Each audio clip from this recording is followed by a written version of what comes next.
What's up, guys? Welcome to Daily Dose of Reddit. This is your host, Zach, and today's subreddit is r/ChoosingBeggars. This story's called My Japanese Bosses Are Real Choosing Beggars. Choosing Beggar 1. Choosing Beggar 2. Backstory. I work in a Japanese manufacturing company overseas as a translator. I'm a local employee, not Japanese. We have 4 Japanese managers, and I work under Choosing Beggar 2. Being a translator, I pick up on a lot of things while working here. One day, Choosing Beggar 1 and Choosing Beggar 2 verbally promised me to raise my rank as a training manager so I can teach the other workers what I have learned from the Japanese. And so I trained for over a year to learn all the things that I need to do later. Within that 1 year, they kept promising me that they will give me the official promotion letter soon. The promise comes every now and then and never came. Fast forward to 1 year later, a new translator rolled in. As soon as he took up the translator job, I started, based on the verbal promise, working on my new tasks as a training executive. It was okay until a few weeks later, and that new translator turned out to be a dud. He couldn't do Jonathan feces. Choosing Beggars 1 and 2 immediately turned back to me to do translation jobs. At the same time, they wanted me to still perform my new duties as training executive. In other words, double the job, double the working hours, but no additional benefits whatsoever. So I told them the only reasonable response. Okay, I will help you, but let's get that useless guy out first and start recruiting a new person so I can get back to my new duties? Their response? No, we're keeping him. It's difficult to find a new translator. If you're keeping him, then use him. Why use me? Because you're better? Then what is he here for? I feel sorry for him, so let's just keep him. What is he gonna do then? Learn to translate. You'll teach him. Till when? I don't know. Then until he can do it, I will resume my old position? Now I want you to do your new duties too, because you're good at teaching. I'm basically doing 3 jobs. Yeah, but I know he can do it. That's when I know he has intended to keep the new guy just to give me false hope that one day I will be going back to doing 1 job. I wasn't taking any of that crap. So I ensured the next day the guy quits his job. Let's not delve on how I did it. As soon as he quits, I automatically resumed my old position as translator. Why aren't you teaching? I'm a translator, but you promised to teach, and you promised to promote me. Fine, I'll get HR to do it. Till then, can you just do it for me? You're really good at it. I've been teaching these workers for free for 1 whole year while I trained and worked as a translator at the same time while you made all those empty promises. So no. Later, HR gave me a new job description instead of a promotion letter. I replied by saying I refused the job description due to no new benefits despite the 500% increase in workload. Choosing Beggar 1, who is also the managing director in my company, called me into his office. Can't you just, absorb the extra workload? I know you can do it. You're good at your work. I will if you increase my benefits accordingly. I'm willing to discuss. But this is not a promotion. We're just changing your role. No, you're giving me more work. Previously, I was paid X to work as a translator. Now you're telling me to do 5 jobs with the same pay. I will not accept that unless you can promise me that I will never have to stay back even if I cannot finish whatever task you have given me for the day. I only work 9 hours a day. But you're an executive. It's common to work overtime. I have every right to refuse, especially since my job is still just a translator. You see how everyone else works overtime. Why are you the only one complaining? Maybe because they couldn't finish something that I can finish in 2 hours? Have you ever thought about efficiency? That's why I said you can do it. You're efficient. That's why I think you can do more. Like I said, I will do more if there is compensation for my extra work. I cannot give you compensation now. We don't have that much money. Then let's write a contract where you will pay me such and such when we do. I don't want to promise that in black and white, but I promise Choosing Beggar 2 will give you a great annual performance review if you accept this new job. Then you can get a high bonus. I'm not interested in a performance review and verbal promises. Make it in black and white, and I prefer what I'm sure I can have, instead of future performance reviews that I cannot 100% confirm will benefit me accordingly. What? But don't you think about all the work experiences? They're valuable. I already have them. I'm ready to unleash my potential anytime as long as you're willing to compensate. promise me I never have to overtime. We will try to make your work as easy as possible. Then let's try this. I have 9 working hours a day, and you give me 5 jobs to do at the same pay rate as before. So let's divide how many hours to do which job. I'm pretty flexible. However, at this current rate, since I'm still doing the translation job, I see the translation itself is gonna take 9 hours. I'm not sure when I'm gonna be able to do the other jobs. We're gonna limit the translation jobs we give you. Make it in black and white. How much per day? Hour? Words? No, then we won't have enough to have you translate our meetings with the local workers. I'm pretty sure you have 5 other local employees who can speak Japanese. Why not just have them do it? Or at least let us take turns? I want you because your translation is the best. Uh-huh. Then let me stay as translator. But we also need a teacher. You're good at teaching. I have already stated what I want. If you don't like it, you can find someone else who is willing to do it. But you're the only one who can. As long as I don't sign the new job description, there is nothing you can do to me. And remember, you are in my country. I know our labor laws better than you do. You're not in Japan anymore where you can pressure anyone into suicide with your crazy working culture. Then I left the office. I actually have more stories on these Japanese bosses, but they're not Choosing Beggar related, so I will post them on r/rant or something. Sorry if it's boring. No, I found that really interesting because it was a lot of dialogue and it was actually well written, so I thank you for the good read because it was long. Not that I'm complaining. Man, you are in an amazing position to negotiate here because they obviously really need your skills because you obviously have a very hard to find skill set, and that is good, so you can probably negotiate yourself a hefty paycheck if you do your crap right. This story's called, Want to make up your own price? Have fun explaining to your client why these video clips have to be removed from a completed video that's already been in use for 2 years. So, a large advertising agency in town emails me saying they are renewing a song license for a video they made for their client, and the agency asks me if they need to renew these time-lapse shots since I didn't specify the length of the license in the invoice. I ignore the email for a few days because my contract over at the agency is a pain to deal with. He emails me again and says, "Hey, just making sure we are good and don't need to pay any extra to keep these time-lapse shots on the video." I respond and tell him, "No, per your email 2 years ago on MMDDYYYYY, you said this was for a 2-year license. So if you want to renew all 20 of these shots, it'll be $2,000 just like before. This is a heavily reduced price since it was originally supposed to be an internal video." He responds with, "No, we made a shorter version of the video and only used 10 shots, so it should be $1,000, right?" I say, "Yes, if you only use 10 shots, it would be $1,000. Just send over a screenshot of what shots you used or a copy of the video and I'll list out the names of the shots on the invoice and give you a license for another 2 years. So, some backstory. 2 years ago, this guy tried to get 79 time-lapse shots I spent a year and a half creating. For free. No, this is a large ad agency in town I live in. He should know a rough cost for these shots. He initially tried to justify getting these shots for free because I would be increasing my taxes since the city would be ultimately paying for them.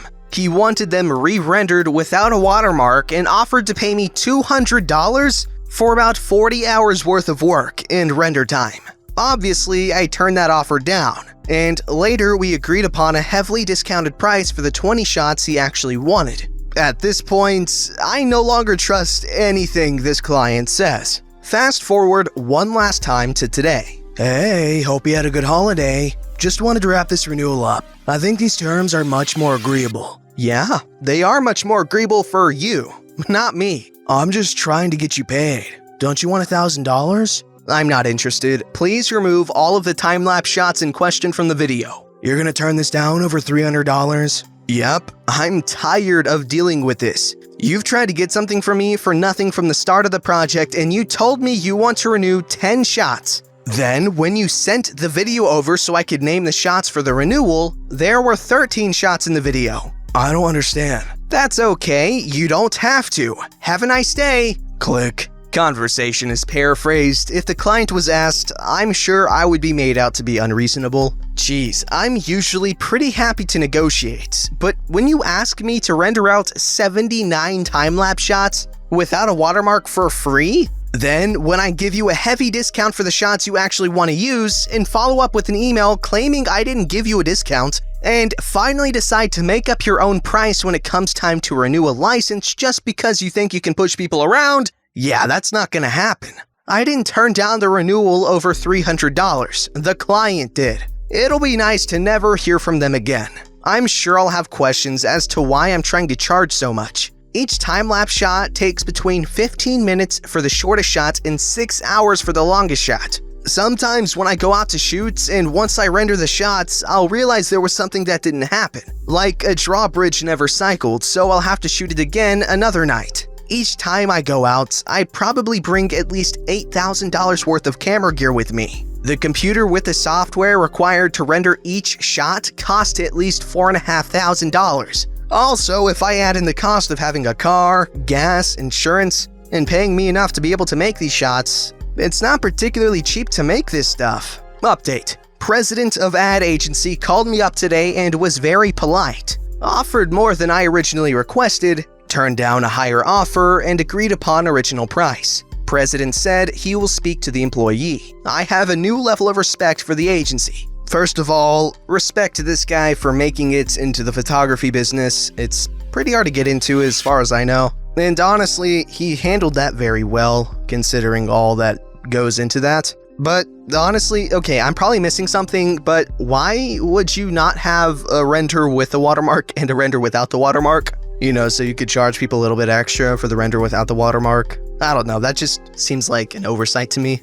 This story's called My Brother, a Champion or a Choosing Beggar. This is my first time here, so I apologize in advance if I break any rules. First, a little backstory. My brother, 24, is a martial arts champion/instructor. He has won multiple championships on state and national level, and he's currently working in 3 different gyms. Sometimes we train together. I'm 21, struggling a lot to find a job and waiting for a chance to get in college. You can say I'm not on my prime time. I'm not a winner like my brother is, but I do martial arts, so I consider myself an amateur. I'm always up to help him in the gym he works for with exhibitions and tournaments in exchange for nothing but watching the matches on first row. Brother has been angry at me for more than a month for an unknown reason and barely speaks to me. Now, here's the story. This just happened today. My brother, a couple of weeks ago, when he is already mad at me, asked me for some personal documents, birth certificates, ID, etc.,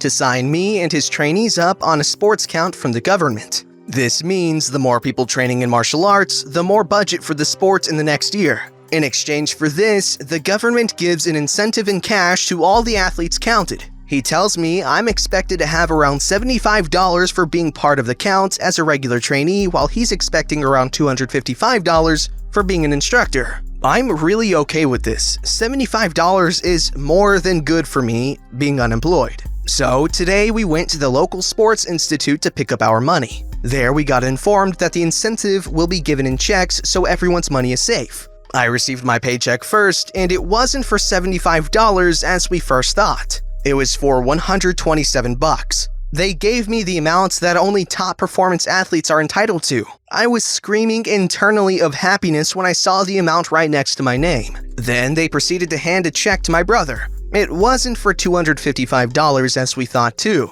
This time it was less, but it was still really good cash for practicing a sport you love. $178. Not bad in my opinion, but my brother didn't like any of that. He was really furious about the big cuts on his money. When we got back home, we have a conversation that went exactly like this. When you turn that check into cash today or tomorrow, keep 50 for yourself and give me the rest. Wait, what? Why? Because things are like this. But that's less than you told me I was getting in the beginning.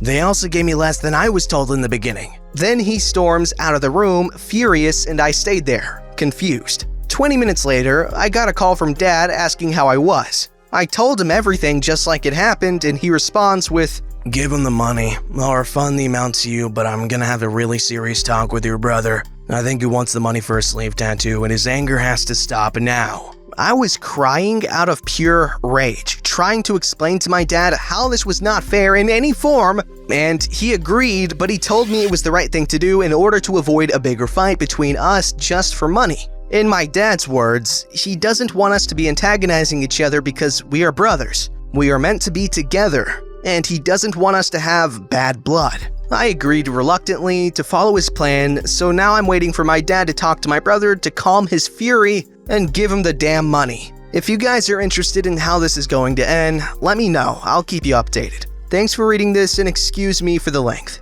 It's really sad seeing people get into squabbles over, I know it seems like a lot of money, but honestly, what is that? Freaking $70? Like, that's just ridiculous, given they're brothers, and martial arts is supposed to teach you discipline and a whole lot of other spiritual things if Karate Kid is anything to go by.